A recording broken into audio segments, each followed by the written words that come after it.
Hello, everyone, and welcome back to the Mercurio Project. Today, I want to talk about a very interesting philosophical concept, something that we engage in our daily lives. I believe, the epitome of the human condition that can have both positive and negative aspects depending on how you use it and depending on what form it takes. I want to talk about suffering. In my opinion, there are two kinds of suffering. There are forms of meaningless suffering and meaningful suffering, suffering with a purpose. Um, I'll start off with meaningless suffering. If you're like me, you've had some nasty childhood trauma stuff from when you were younger that really deeply affects you. And I hate when people say, well, you're better off for it, or, well, suffering builds character. Sometimes it doesn't. Useless suffering is the kind of suffering that makes you mean. It's the kind of suffering that makes you angry. It's the kind of suffering that makes you neurotic. And it's the kind of suffering that fuels like mental disorders. So I grew up the youngest in a family of 8. I had 2 older half siblings and 5 older step siblings, and it was tough, real tough. I was chunkier. They beat me up a lot. They called me stupid. They called me fat. And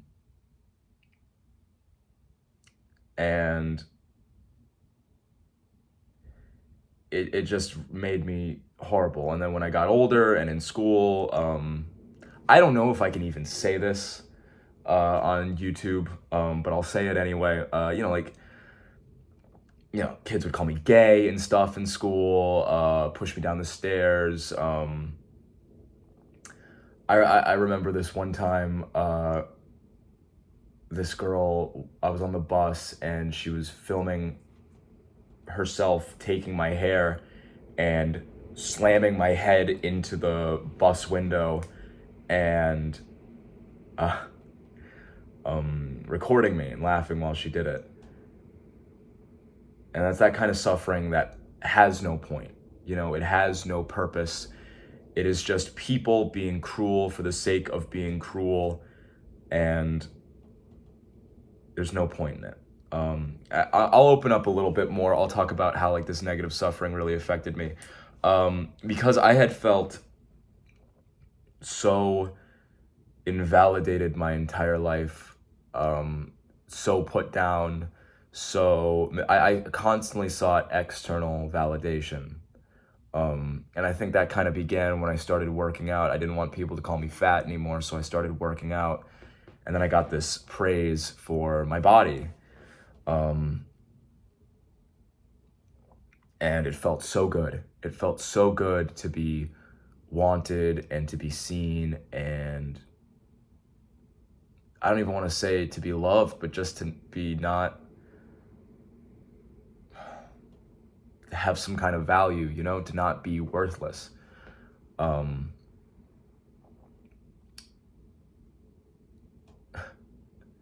And because I constantly sought external validation, it caused me to have some very nasty relationships. I got into relationships with people I really shouldn't have, and it hurt me.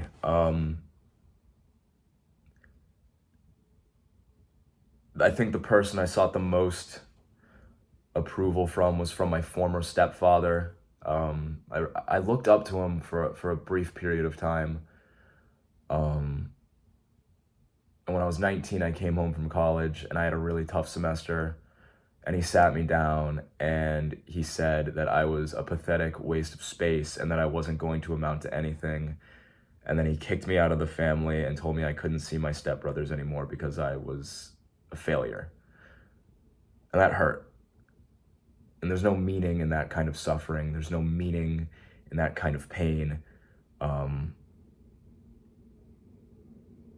It's just hurt, it's just hurt. So I had felt so worthless that I got into a really nasty relationship, and I ended up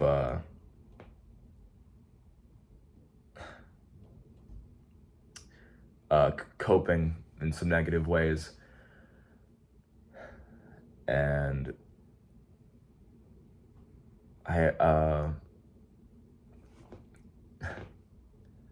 the result of my actions, the result of my need to be loved by any means necessary, resulted in me being homeless. I'll just say that. And I was living out of my car for 3 months. I ate canned chicken and baked beans and bananas. Luckily, thank God, I had a job, so I had some kind of income, but I was in a really bad, horrific spot. A spot that I hope none of you ever find yourself in. So now I'm going to talk a little bit about suffering with a purpose.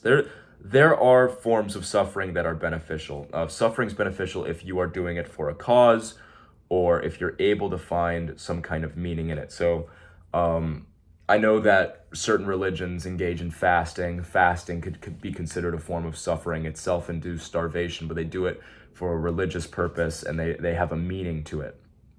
I would like to say, like, the difference between getting beat up on the street and beat up in practice. Oh, sorry, that's my cat, my other cat. Getting beat up on the street has no purpose. There's no meaning to it. But if you're getting beat up in practice, there's a learning experience to it.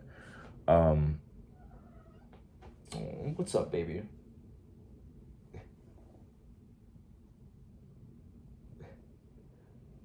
Dad's filming a video right now, okay?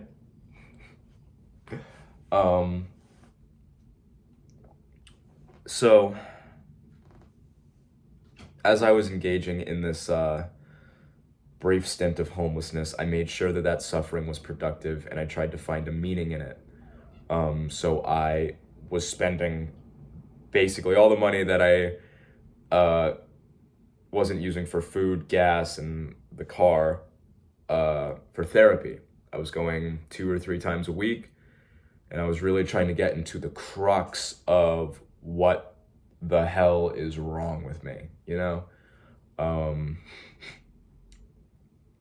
Like, what's my deal? Why do I need this kind of attention?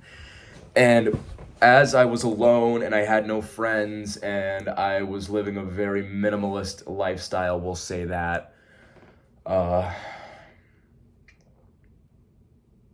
began to really understand myself and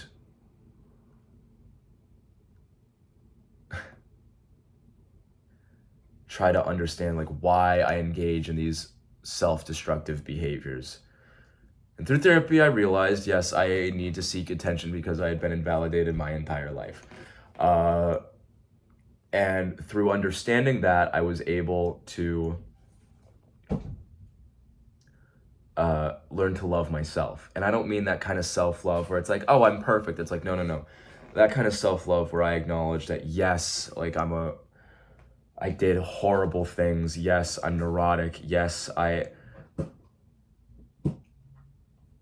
am a victim of certain circumstances, but I now have the ability to change them, and I have the ability to look inward, and I have the ability to be the kind of person I want to be.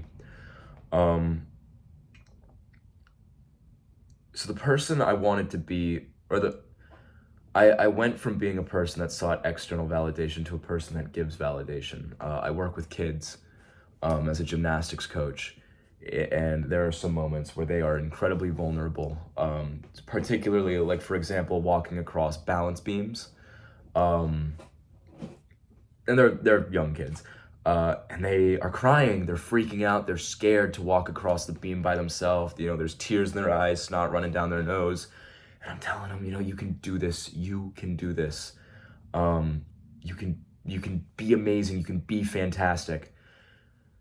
And it's one of the best feelings in the entire world when they walk across and they overcome that barrier and they've got this big smile on their face, this big grin, and they're telling me how happy they are, and I tell them how proud I am of them.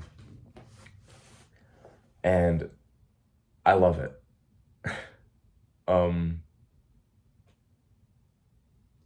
So that in that moment, they're suffering, and I'm telling them that they can do it, and they overcome that, and there's light at the end of the tunnel.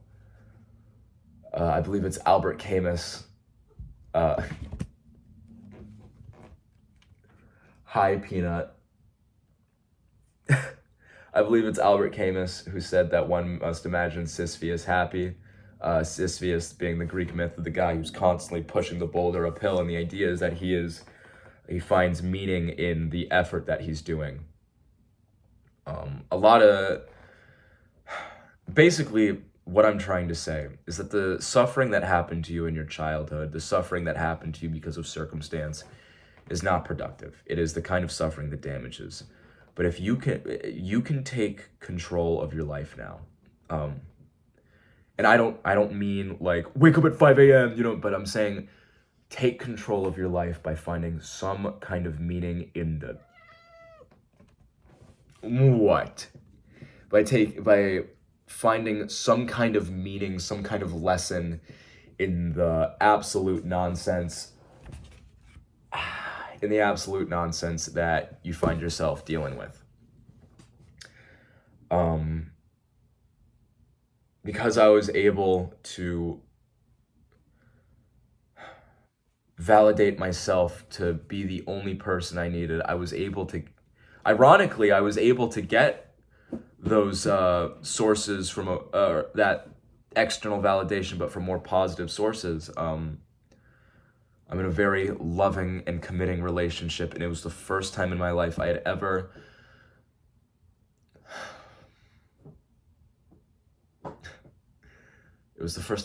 felt that complete. Not because this person had made me complete. I felt complete before, but this person was just able to love me, and I don't think I would have been able to do that. I don't think I would have been able to get that kind of love if I wasn't able to love myself.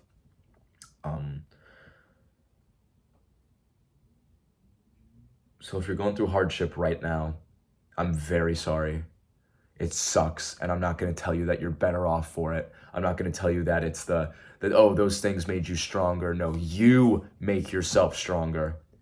You find some kind of meaning in that crap hole you find yourself in, and you rise above the occasion, because there is light at the end of the tunnel. There is a meaning to this, and it's up to you to find it. I don't know what it is for you specifically, but for me, I found it. And I will continue to try to find it every single day that I can. And I can only hope the same for you guys. Thank you so much for watching. Thank you so much for listening. I love the comments. I love the support. Thank you guys so much for watching, and peace.